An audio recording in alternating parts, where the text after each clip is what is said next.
시편 46편 하겠습니다. 시편 46편. 이 시편은 일반 사람들 그냥 그 감동 있는 시 뭐 이런 걸로 받아들이는 경우가 많이 있죠. 그런데 여기에서 우리에게 하나님께서 하시는 말씀들과 미래 예언들, 그리고 성경적인 교리, 그리고 우리에게 풍성한 영적 양식, 그뿐만 아니라 우리가 어려움에 처했을 때 어떻게 주님하고 교제를 해야 하는지, 이런 내용들이 여기 다 포함되어 있습니다. 여기 1절 보시겠습니다. 46편 1절이요. 코라의 아들들을 위하여 악장에게 알라못으로 부는 노래, 이렇게 얘기했습니다. 하나님은 우리의 피난처요 힘이시며 고난 중에 나타나시는 도움이시라. 너무나 좋은 말씀이죠. 너무나 좋은 말씀. 여기 무슨 군대나 견고한 방어 진지가 우리의 피난처와 힘이 아니라 하는 것이죠. 하나님이 우리의 피난처요 힘이라 하는 것을 말씀하죠. 적지에서 만약에 전투가 벌어질 때 주님께서는 그분의 백성 편에 서서 용맹스러운 군대, 또 그뿐만 아니라 그 탱크, 또 말, 이런 것보다도 아주 훨씬 더 탁월하고 능력 있는 그러한 베푸심을 베푸신다는 것입니다. 세상에서 일어나는 전쟁이, 세상 사람들은 무기가 많고 무슨 경제력이 풍성해야 전쟁을 한다고 그러죠.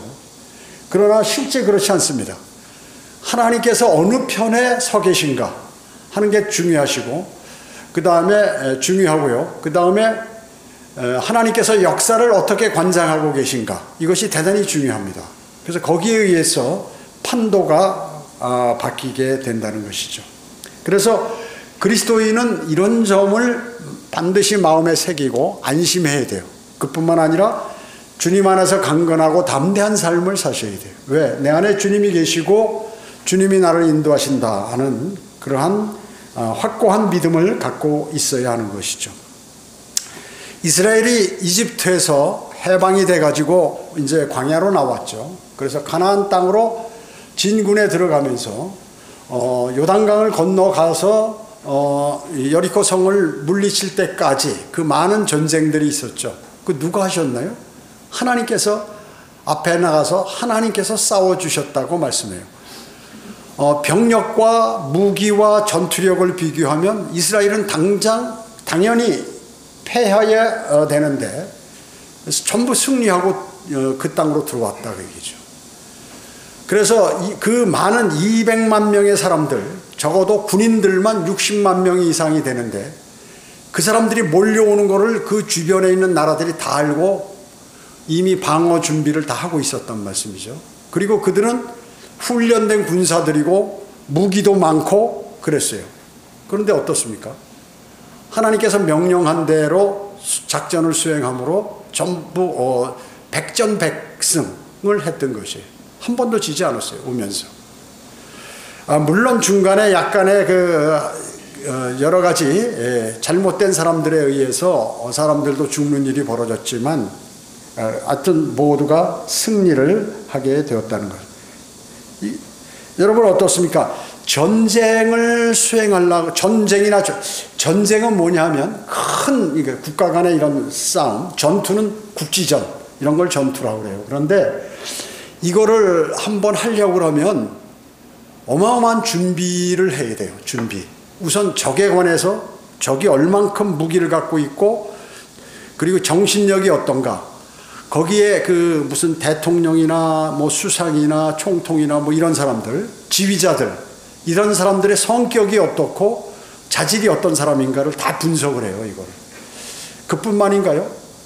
그 당시에 이제 갖고 있는 그 나라의 경제력이라든지 이런 걸 다 분석하고, 전쟁을 오랫동안 지속하더라도 포탄과 무기, 그리고 기름, 식량, 그리고 사람들을 다 계속해서 지속적으로 사람은 계속 죽으니까 전쟁하면 투입할 수 있는가, 이걸 다 계산한단 말씀이죠. 그뿐만 아니라 그 군대 내에서 그 전쟁을 준비하는 사람들도 어떻게 해요? 기상이 어떤가? 한 달간에 우리가 전쟁할 때 기상이 대단히 중요하거든요. 비가 많이 온다든지 눈이 많이 온다든지 춥다든지 이런 것이 전쟁하는 데 많은 영향을 미치기 때문에.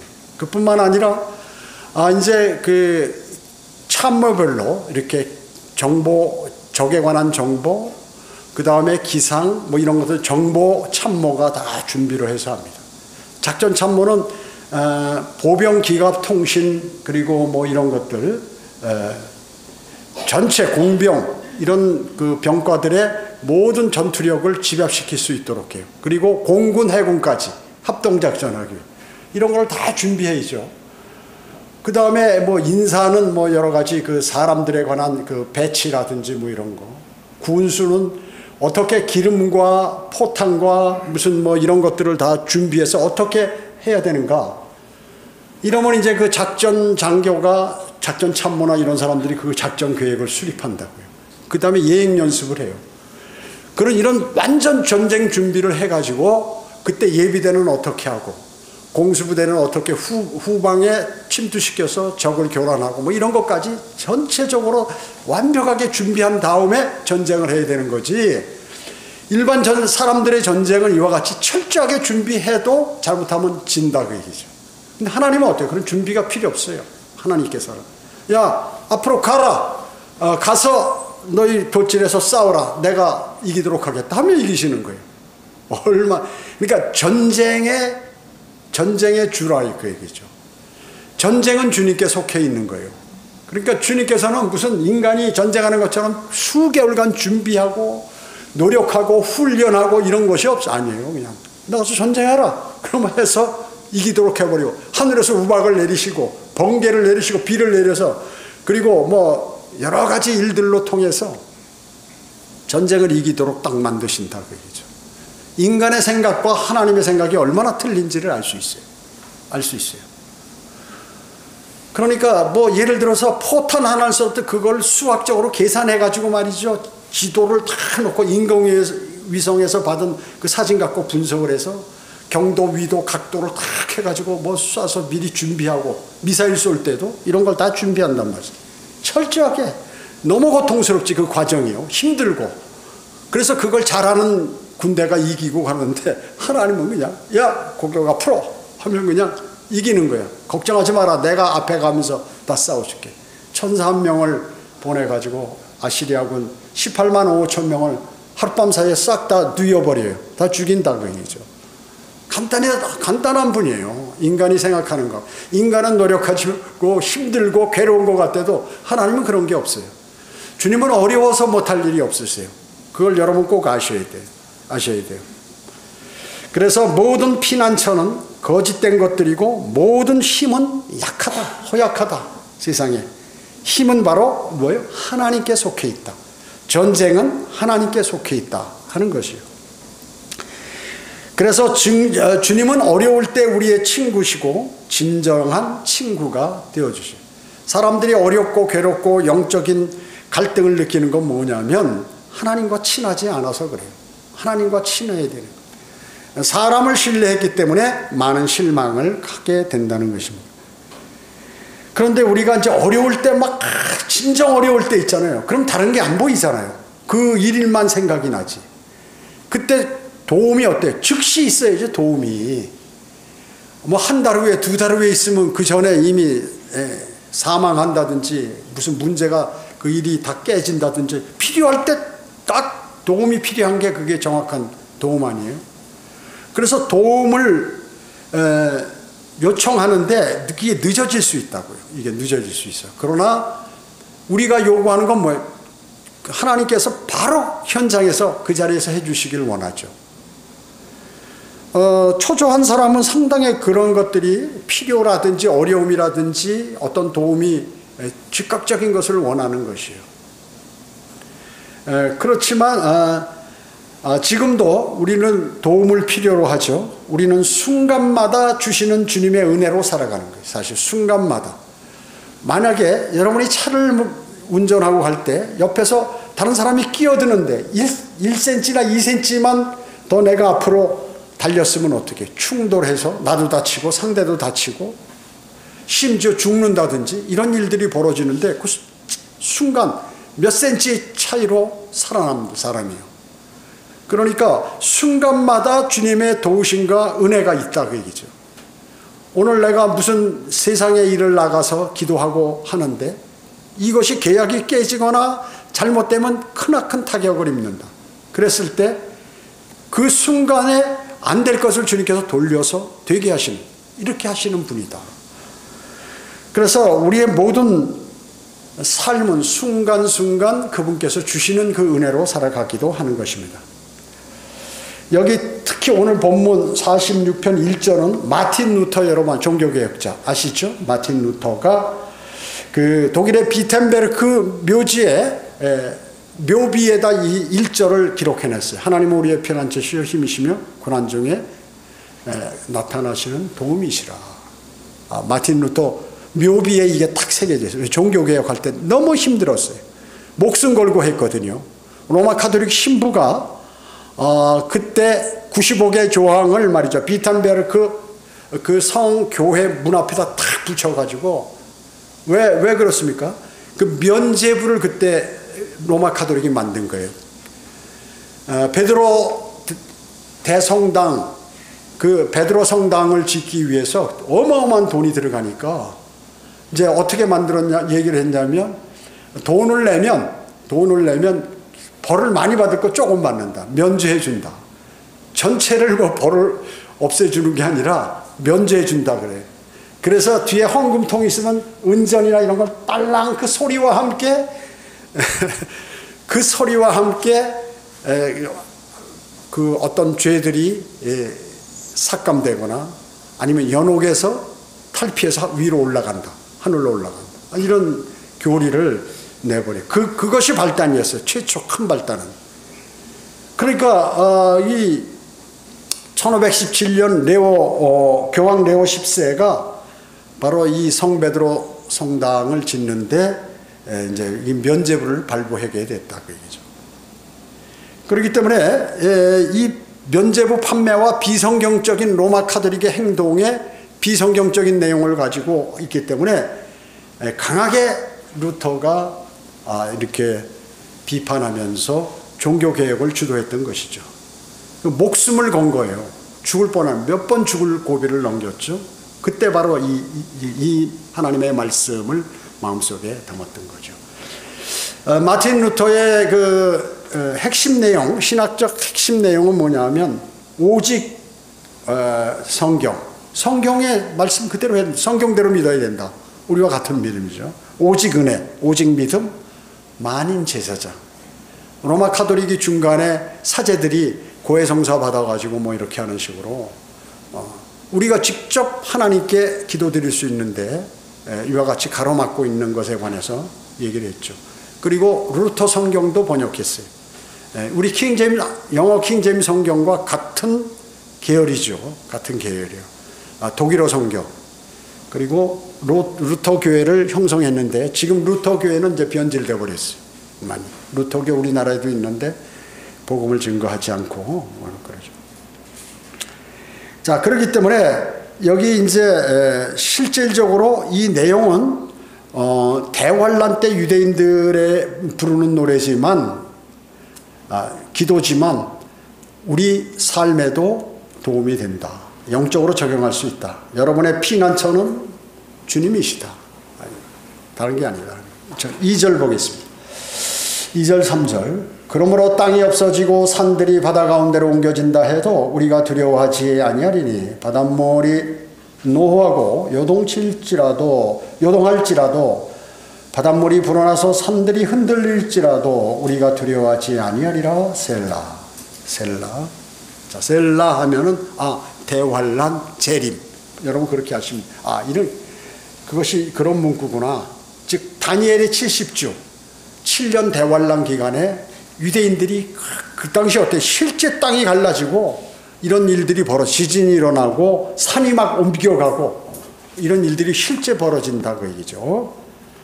그래서 그 내용이다 하는 것을 그래서 그 당시에 대환란 때 유대인들이 지진이나 해일, 화산 폭발이 일어나도 여전히 주님은 우리에게 1절에 나와 있는 나타나시는 도움이시라.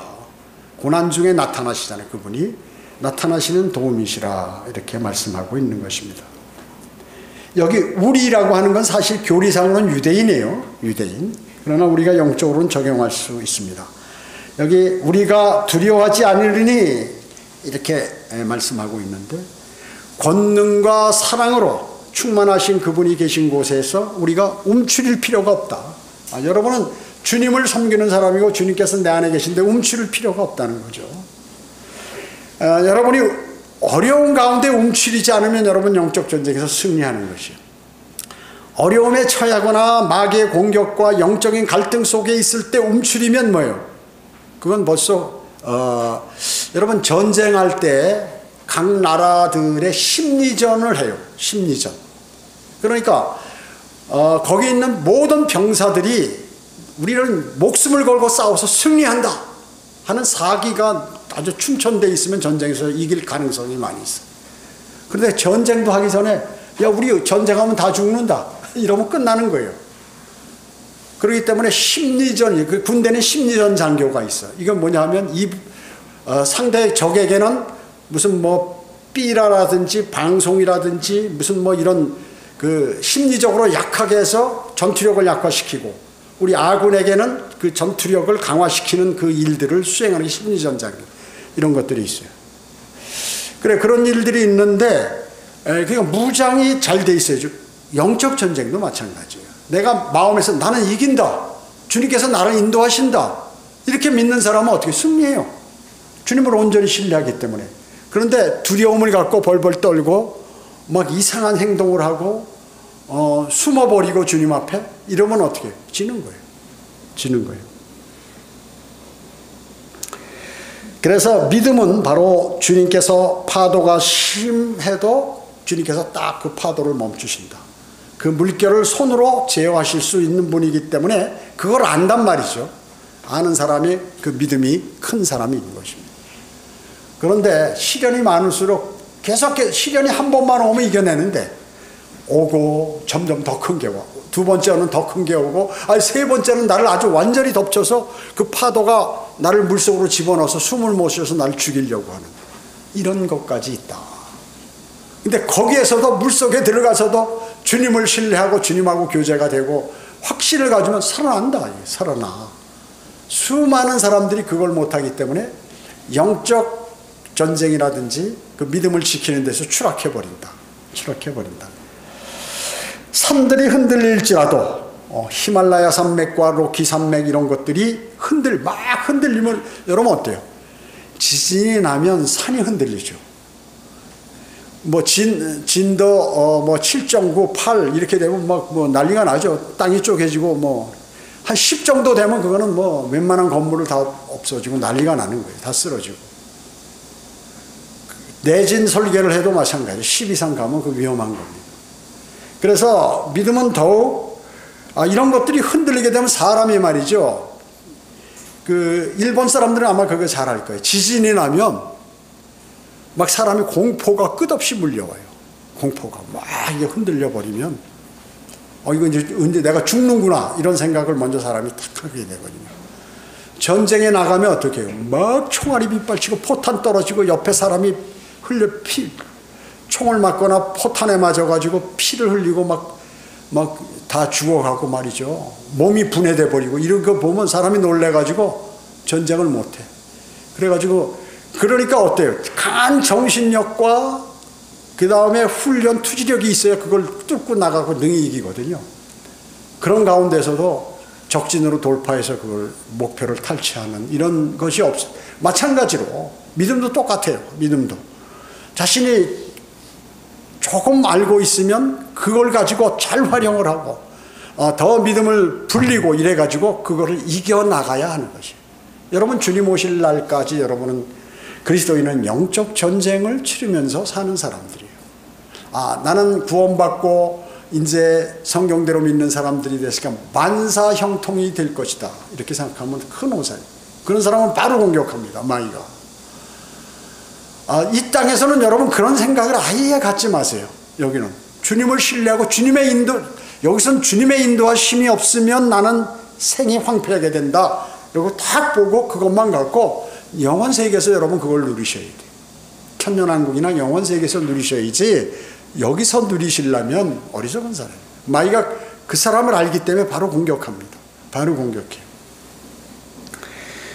우리는 때로는 죄악에 연루되고 그리고 화가 머리끝까지 막 나기도 하죠. 그리고 교만이 막 이 안에서 부글부글 일어나는 거예요. 일어날 수 있지만 거룩한 믿음을 지닌 그리스도인은 어떻게 해요? 떨지 않는다. 이거 지금 내가 잘못하고 있네. 주님, 제가 잘못했습니다. 저 용서해 주세요. 저하고 교제, 저를 도와주세요. 막 이렇게 기도하고 뚫고 나간다 그 얘기죠.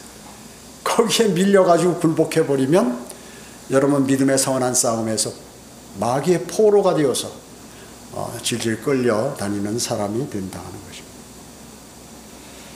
거룩한 믿음을 지닌 그리스도인은 절대로 떨지 않아. 왜? 주님을 의지하기 때문에. 주님을 하기 때문에 떨지 않는다는 것이죠. 4절 보겠습니다. 4절. 강이 있으니 그 시내들은 하나님의 도성 곧 지극히 높으신 분의 성막들의 성소를 기쁘게 할 것이라. 자, 하나님의 도성 어디예요? 하늘에도 도성이 있죠. 새 예루살렘. 땅에는 뭐예요? 땅에 있는 예루살렘에 있는 도성을 얘기하는 거예요. 지금 여기서는 땅에 있는 도성을 얘기하는 것입니다. 강들이 있으니 그 시내들이 이게 뭐냐면 천년왕국 때 에스겔 47장. 에스겔은 여러분 에스겔 성경 공부하셨죠? 에스겔을 반복해서 듣고 하신 분들은 아마 성경을 많이 아실 거예요. 에스겔이 어려운 성경이거든요. 양도 막 주석서도 이렇게 두껍고 그걸 우리가 다 띄었는데 그것을 잘 마음속에 새기신 분은 이게 어떻다 하는 것을 앞으로 천년왕국 성전이 에스겔 40장으로부터 48장까지 쭉 기재되어 있는데 천년왕국에 이렇게 되어 있구나. 주님께서 재림하시는 그것을 확고하게 확실한 믿음으로 아마 가지셨을 거예요. 그래서 천년왕국은 이 땅에 쓰실 것이고 이제 또 새 예루살렘에서는 이 강이 있어요. 강이 2개인데 천년왕국에도 강이 있어요. 그건 성전에서 이렇게 나와가지고 재단 남쪽으로 흘러서 그리고 문 옆으로 해가지고 대문 오른쪽으로 해서 쫙 그 강문이 흘러가요. 천년왕국 성전에서 물이 나온다. 생명수와 같이. 마찬가지로 새 예루살렘에는 성전이 없지만 하나님의 보호자로부터 어린 양의 보호자로부터 물이 흘러가지고 그 도시, 그러니까 새 예루살렘 도성이거든요. 그것도 그 도성 가운데로 쫙 흐르는데 양쪽에 생명나무가 쫙 있어요. 생명나무가. 그래서 우리는 구원받은 그리스도인은 생명나무를 먹지 않아도 이렇게 영원히 살 수 있지만 환란 시대와 천년왕국 때 구원받은 성도들은 새 예루살렘에 들어와서 생명나무를 먹어야 영원히 살 수 있다 그 얘기죠. 그리고 생명나무 잎은 민족들을 치료하는 거예요. 치료한다 그 얘기죠. 그래서 천년왕국 성전에도 강이 흐르고 그 다음에 에스겔 천년왕국 성전에도 그 강이 흘러나가는 것이 보이고 또 새 예루살렘에서도 보좌로부터 그 강이 생명수가 흐르는 강이 이렇게 있대. 그래서 성경학자들이 에스겔이 그때 하늘에 있는 새 예루살렘의 그것인 줄 아는 거예요. 혼돈에. 아니에요. 에스겔에 나와 있는 것은 천년왕국 성전이고 그래서 천년왕국의 성전은 새 예루살렘에서 거주할 때 그것의 예표란 말이죠. 비슷해요 아주. 그래서 혼돈하기 쉽다 그 얘기죠. 여러분들은 아마 그거 다 배우셔서 아실 거예요. 그래서 요한계시록 22장에 나오는 그 새 예루살렘 1절에 보면 하나님과 어린 양의 보호자로부터 흘러나오는 수정처럼 맑은 생명수의 정결한 강을 보여주리라. 요한계시록 22장에 있는 그 생명수가 흐르는 그것은 새 예루살렘이다. 새 예루살렘. 그 에스겔 44장으로부터 48장에 나오는 그 물이 아니다. 이거 잘 여러분 구분하셔야 되는 거죠. 자, 천년왕국의 성막들 이렇게 복수하는데 성막들 또 장막들 이렇게 얘기하거든요. 예. 그래서 이거는 아마도 예루살렘에서 통치하는 성도들을 위한 것일 것이다 하는 것이죠. 예. 자, 여러분은 그래서 지금 요한 시편 46편은 대환란 때 유대인들이 지금 처해 있는 위험 가운데 막 주님께 기도드리고 고난 중에 좀 나타나서 저희를 도와달라 그러니까 지금 이제 바닷물이 막 노하고 여기 4절에 보면 요동치고 바닷물이 불어나서 산들이 막 흔들려도 믿음을 그 사람들이 지키는 거죠. 그런데 이제 여기 4절에 보면 기쁨의 성소 천년왕국으로 이제 셀라라는 것은 3절에 그 대환란과 재림하고 연계돼요. 재림하셔서 이제 천년왕국 때 들어가니까 도성에 관한 이러한 내용들이 쭉 나온다 그 얘기죠. 그래서 5절, 7절 보세요. 이거는 하나님의 도성이 여기 나오는 거죠. 5절에 보면 하나님께서 그들 가운데 계시니 그 도성이 흔들리지 아니하리라. 천년왕국 성전을, 도성을 얘기하는 거죠. 예루살렘 도성. 하나님께서 그 도성을 이른 아침에 도우시리로다. 이방이 경노하고 나라들이 요동하였으나 주께서 음성을 내시니 땅이 녹았도다. 그리고 7절에 보면 만군의 주께서 우리와 함께 계시니 야곱의 하나님은 우리의 피난처시라 셀라. 자, 야곱의 하나님, 야곱이 누구예요? 이스라엘이죠. 이스라엘, 야곱. 그러니까 천년왕국 대환란에서 유대인들이 주님의 도우심으로 이겨서 천년왕국으로 안심해서 들어간다는 그러한 내용들이죠. 여기서 보면.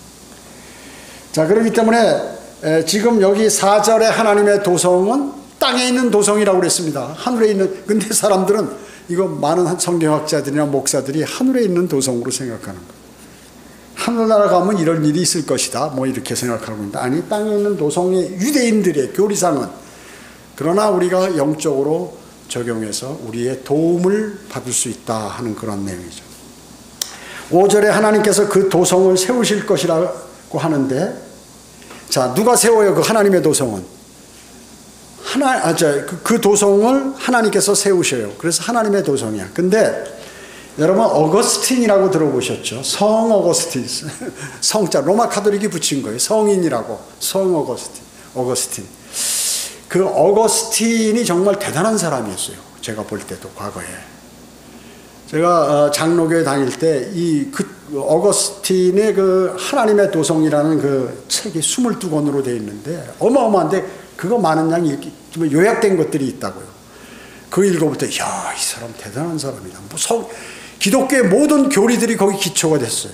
기초가 된 거예요. 이 사람이 AD 413년부터 426년까지 13년간에 걸쳐서 바로 이 하나님의 도성 22권의 책을 한 역작이에요. 거기에 보면 뭐 삼위일체부터 하나님의 은혜 뭐 전반적인 교리들이 너무 잘 나오는데 거기에 함정이 있다. 함정이요. 이 사람은 원래 신학자지만 철학자예요. 이 사람은 북아프리카 사람이에요. 튀니지. 북아프리카. 과거에는 그 북아프리카 또 이집트 알렉산드리아에는 세계 최고의 도서관이 있었고 거기에 성경학자들이 거기 모여 있었어요. 지중해를 끼고 있는 그 북아프리카 지역에.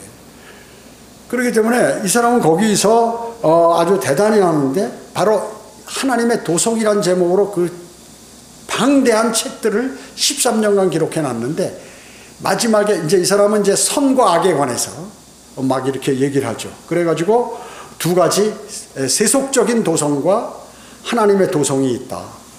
바로 하나님의 도성에 들어가야 우리는 영원한 생명을 얻고 거기서 복을 받게 되는데 세상에는 이 두 가지 악의 세력과 선의 세력이 있는데 이런 것들에 관해서 쫙 그냥 어마어마하게 기록을 해놨어요. 성경 내용도 많이 성경을 구절을 인용해가지고 그러니까 이 장로교나 감리교에서는 이걸 뭐 대단한 교리로 삼고 있습니다. 근데 여기서 얘기하는 그 어거스틴이 얘기하는 하나님의 도성은요 로마 카톨릭을 얘기하는 거예요. 로마 카톨릭 교도가 되라. 로마 카톨릭 교도. 그러니까 실질적으로 모든 이런 것들을 어느 정도 거기에 약간 틀리는 그 교리들도 있지만 하여튼 그 사람이 그걸 만들므로써 후에 그걸 기초로 해서 공부해서 많은 새로운 진리들을 발견하게 되고 그렇게 함으로써 많은 영향을 줬음에도 불구하고 결정적으로 하나님의 도성이 로마 카톨릭으로 가야 된다는 그러한 의미로 했기 때문에 엉망이 된 거예요. 이 사람이 왜냐하면 이 사람 원래 마니교였어요. 마니교.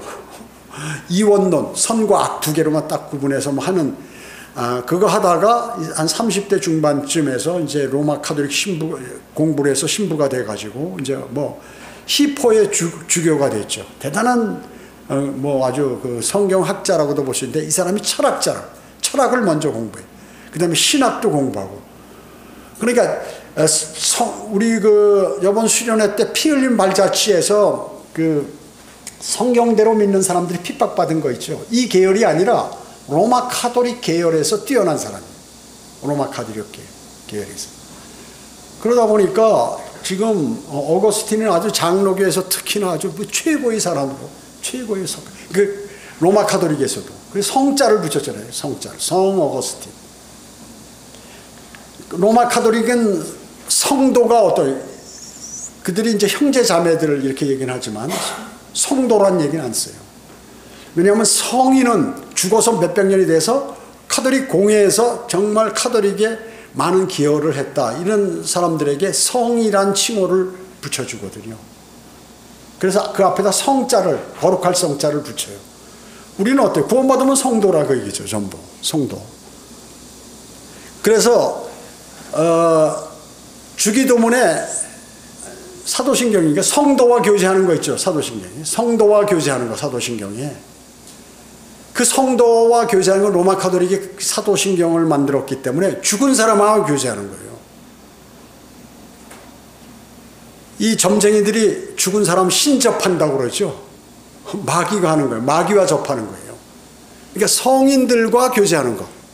그 사람들은 성인이야. 죽은 사람하고. 근데 죽은 사람이 뭐 여기 어디 교제가 되나요? 하늘나라 가고 교제는 주님하고 하는 거죠. 그러니까 성도와 교제라는 게 지금 이 밑에서 살아있을 때 교제하는 게 아니라 죽은 성도들과 뭐 죽은 성 어거스틴 또 성 누구 성 마리아 뭐 이런 사람하고 교제한다는 거예요. 로마 카톨릭에서. 그건 마귀가 하는 짓이거든요.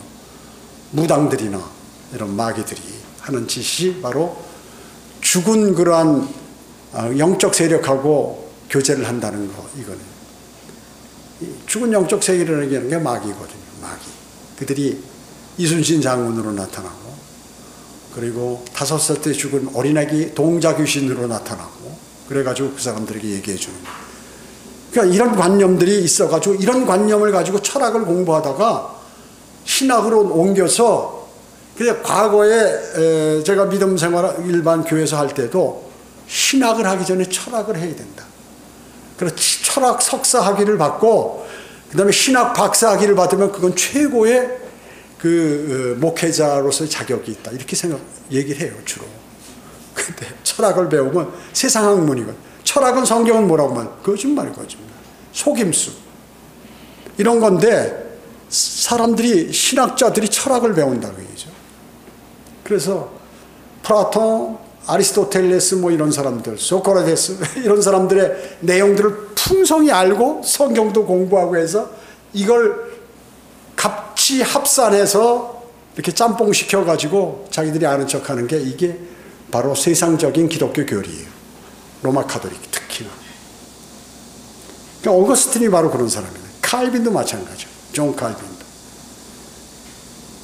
종교개혁 한 칼빈. 장로계에서는 최고로 치죠. 또 칼빈을. 자, 그래서 여러분은 가장 중요한 게 뭐냐면 이런 것들이 아니라 바른 하나님의 말씀을 알아가지고 이걸 잘 공부하는 것이 대단하다. 여러분 세상 지식을 많이 알잖아요. 신학을 다른 데서 많이 하면 그 잘못된 신학들이 내 안에 들어와 있고 그리고 여러분들이 장로교나 감리교나 순복음에서 배웠던 많은 이런 것들이 내 안에 내재되어 있고 또 이상한 뭐 구원파라든지 무슨 신천지라든지 여호와의 증인, 안식교 이런 데서 그 이렇게 돌아서는 사람 왜냐하면 성경을 알고자 하는 사람들이 거기 많거든요. 그 성경을 알려고 했는데 잘못 알아서 글로 간 거거든요. 대부분 보면. 개신교 있는 사람들은 성경이 뭐고 다 귀찮아 그냥 주님이 와서 아멘 할렐루야 하면 주님께서 나를 인도해 주신다. 이런 믿음을 갖고 있는 거고, 이단들이 있죠, 이단들. 이 사람은 성경을 찾은 사람들이에요, 대부분 보면. 진리를 좀 알려고 하는 사람들. 그 사람들을 마귀가 알기 때문에 그 사람들을 포섭하는 거예요. 그러니까 마귀가 한 군데만 공격하거나 포위망을 한 군데만 치는 게 아니라 겹겹이 치는 거예요. 발버둥 쳐가지고 믿음에서 여기가 잘못돼서 나가면 그 다음에 이단들을 대기시켜서 그 사람들을 포위해버리고 또 나가면 다른 곳으로.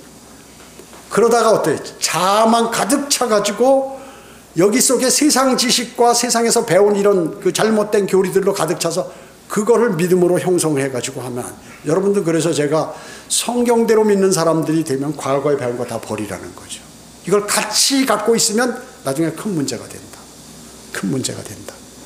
저는 그것 때문에 많은 몸부림을 쳤어요. 제가 2번 몸부림을 쳤는데, 한 번은 군 생활하다 갑자기 사회로 튀어나왔어요. 그러니까 제대를 대부분 보면 이제 처자식도 있고 그러니까 앞으로 잘 나가서 어떻게 살아야 될지, 그래가지고 뭐 교육도 받고 시간도 뭐 이렇게 느슨한 그러한 곳에 배치되어 가지고 이렇게 시간을 많이 갖고 이렇게 준비를 합니다. 근데 저는 군대 생활을 오래 할 것으로 생각하고 있다가 하루아침에 결심해서 탁 나와버렸어요. 저녁 지원서니까 3개월 후에 바로 전역이 됐어요. 그렇기 때문에 전혀 다른 세상으로 팍 갑자기 나온 거예요. 그것도 젊은 나이에 35세에 이렇게 갑자기 나와버렸어요. 그러니까 이건 완전히 다른 세계야. 군대는 24시간 항상 전쟁과 그 무슨 국가와 민족을 지키기 위한, 국민의 생명과 재산을 지키기 위한 그런 훈련만 하다가 딱 나오니까 이거 세상은 이게 너무 방대하고 넓잖아요. 잘못된 것들도 많고, 군대에서는 바른 것들만 해서 탁 해가지고 그거 아니면 말고 하고 탁 나가는데, 그래 거기에서 내 군대 것을 다 버려야겠다. 이제부터 나는 이제 옛날에 한 과정이었어. 그래가지고 내 개인적인 생각으로 세상을 알면 어떻게 할까? 연극을 보면 알 수 있을까? 그래가지고 막 연극을 보러 다니니까 한 달간 서울 대학로 이런 데. 그리고 또 무엇을 배워볼까? 교회에서 어떤 책을 사서 볼까? 이렇게 하다가 한 달 만에 바로 이제 취직이 돼서 들어갔는데, 뭐 그러니까 노력을 많이 하죠. 노력을. 자, 이와 같이 그때 한 번 있었고, 그 다음에 이제 교회 쭉 계속해서 세상 교회 다니다가 갑자기 성경대로 믿는 사람들이 또 어느 날 갑자기 한 3개월 전에 3, 4개월 전에 알아가지고 결심해서 바로 그냥 나와서 바로 신학원에 들어갔다. 그러니까 거기에서 과거의 그런 것들을 내가 어떻게 버릴까 하는 것 때문에 많은 그 힘듦이 있었어요. 그래도 아까워도 버렸다 그 얘기죠. 아까워도. 여러분 버리셔야 돼. 버리고 바른 성경, 바른 진리로 마음에 쌓아서 그 모든 품성이나 이런 것들이 주 예수 그리스도와 같은 품성으로 바뀌어야 돼. 옛날 거 그대로 갖고 있으면 큰일 나는 거예요. 일반 교회들 다 썩어버렸기 때문에 거기서 열심히 해서 인정받았다 다 필요 없어요. 그게. 오히려 설렁설렁한 게 좋았지, 거기서 인정받았으면 정말로 어려운 거예요. 힘들어. 모든 게요. 여기도 마찬가지예요. 지금 이와 같이 어거스틴이라든지 이런 것들, 이런 사람들의 교리들을 그냥 그대로 생각하면서 그때 감동받았다 뭐 이러면 안 된다. 그거 틀린 거다. 자, 7절에 보면 야곱의 하나님으로부터 보호받았는데 그것은 뭐예요? 야곱은 자기 형에게 죽음을 당할 뻔했죠. 거기서부터 보호받았어, 하나님으로부터. 또 복을 나눠주는데 무시되는 것, 즉 장자권을, 이 둘째 동생인데 자기 형 에서에게 팥죽 한 그릇으로, 빵하고 팥죽 한 그릇으로 뺏었잖아요. 근데 그 장자권을 받지 못했으면 주님의 인도하심으로 나중에 그 주 예수 그리스도의 계보의 사실이 어떻게 잘못됐을지도 몰라요. 그런데 거기로부터 보호받았었다 했단 말이죠. 갈림길에서 하나님께서 탁 인도해서 하나님께서 인도하시는 길로 들어섰다. 일단은 또 그의 고용인 그 외삼촌 라반이 사기당하는 곳으로부터 자기가 이겨낸 거예요. 사기당한 곳으로부터 이겨놨다 그 얘기죠. 대단하죠. 그러니까 그 위기 때마다 하나님께서 그를 도와주신 거예요. 야곱을. 그게 야곱의 하나님이에요. 야곱의 하나님. 또 자기 딸 디나가 죽을 때 그 전쟁으로부터 연루되는 것으로부터 이렇게 안 돼 있다 그 얘기죠. 그러니까 여러분 어때요? 내가 원수를 지어가지고 어떤 전쟁을 치르는데 거기에 내가 많은 피를 흘리고 그렇게 되면 어떻게 해요? 거기에 대한 그 대가를 받게 돼. 다윗이 그 하나님의 성전을 그렇게 짓고 싶었어요. 그래가지고 모든 재료를 다 준비하고 나라를 강성케 하고 부강케 했는데 하나님께서 너는 안 돼. 전쟁하면서 너무 피를 많이 흘렸다 그 얘기죠. 네 아들에 대해서 너 아들에게 짓도록 하겠다 하나님께서 이렇게 말씀하신 거예요. 그와 마찬가지로 실제 그 야곱이 외부 사람들하고의 전쟁이지만 그 자기 딸 디나로 인해서 자기는 거기에 개입하지 않았다는 거죠. 이게요. 제가 예를 들어서 그런 생각이 드는 거예요. 제가 군대 생활할 때 그 뭐가 있었냐면 광주 사태가 있었잖아요. 제가 중대장 하고 있었을 텐데 그때 차출이 됐으면 내가 가서 사람을 죽였을 거다. 이 생각이 나는 거죠. 그 안 가길 주님께서 어떻게 그 자리를 피하게. 그 다음에 또 무슨 교육대 있었죠 옛날에? 삼천교육대. 깡패들이고 이렇게 잡범들 들어오면 거기 가면요 완전히 이건 포로 이건 될 것도 아니에요. 거기서 탈출하려는 사람들 몇 명이 죽었어요. 총으로 쏴서 그냥 죽여요. 그냥. 그러니까 아무리 사회에서 막강하고 한 사람도 시키는 대로 하는 거예요. 그 막 우통 벗고 그 큰 전봇대 같은 거 들었다 놨다 하면서 거기서 이겨내지 못하면은 어떻게 해요? 죽는 거예요, 죽는 거. 거기 안 들어간 거예요. 내가 거기 군인들이 전부 그거 했거든요. 그런 거. 나 거기 안 들어가길 다행이다. 주님께 피를 흘리지 않도록 주님께서 보호해 주셔서 감사하다. 그렇게. 그와 같이 또 일찍 죽을 수도 있잖아요, 사람이. 근데 야곱은 말이죠 147세까지 살았어요. 그러니까 야곱의 하나님께서 도우셨다 하는 것이죠. 여기 8, 9절 보세요. 8, 9절.